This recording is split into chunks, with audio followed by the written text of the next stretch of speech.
पृथ्वीराज चौहान और संयोगिता की प्रेम कहानी। संयोगिता कन्नौज के राजा जयचंद की बेटी थी। बेहद सुंदर, जिसका जिक्र दूर तक होता था।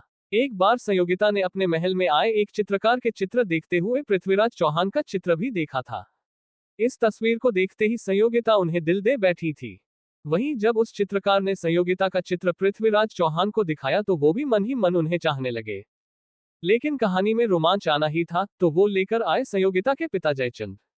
जयचंद और पृथ्वीराज एक दूसरे को पसंद नहीं करते थे। इसी वजह से पृथ्वीराज जिस समय दिल्ली के सिंहासन पर बैठे थे उस समय जयचंद ने राजसूय यज्ञ और अपनी बेटी का स्वयंवर कराने का निश्चय किया। इस यज्ञ का निमंत्रण जयचंद ने आसपास के सभी राजाओं को भेजा। पृथ्वीराज को भी ये निमंत्रण मिला, लेकिन उनके सामंतों को ये बात ठीक नहीं लगी जयचंद राजसूय यज्ञ कर रहे हैं। इस वजह से पृथ्वीराज ने इस निमंत्रण को अस्वीकार कर दिया।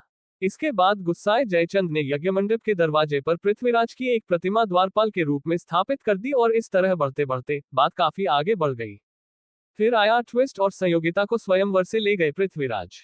सब ठीक चल रहा था, स्वयंवर होना था। संयोगिता अपने पिता से नाराज थी। संयोगिता पर स्वयंवर में आए राजाओं में से किसी को चुनने के लिए कहा गया, लेकिन संयोगिता तैयार नहीं हुई। जब उन्हें पता चला कि पृथ्वीराज चौहान नहीं आए हैं तो संयोगिता दरवाजे पर लगाई गई पृथ्वीराज चौहान की मूर्ति को माला पहनाने निकल पड़ी। जब वो ऐसे करने वाली थी, इसी बीच पृथ्वीराज चौहान पहुंच गए और संयोगिता ने माला उन्हें पहना दी। इसके बाद पृथ्वीराज चौहान स्वयंवर से संयोगिता को लेकर दिल्ली आ गए। कहा जाता है कि यही प्रेम कहानी भारत में मुस्लिम आक्रमण की वजह बनी, क्योंकि संयोगिता के पिता जयचंद ने अपना बदला लेने के लिए अफगान के मुस्लिम शासक मोहम्मद गौरी को पृथ्वीराज चौहान पर आक्रमण करने के लिए बुलाया था।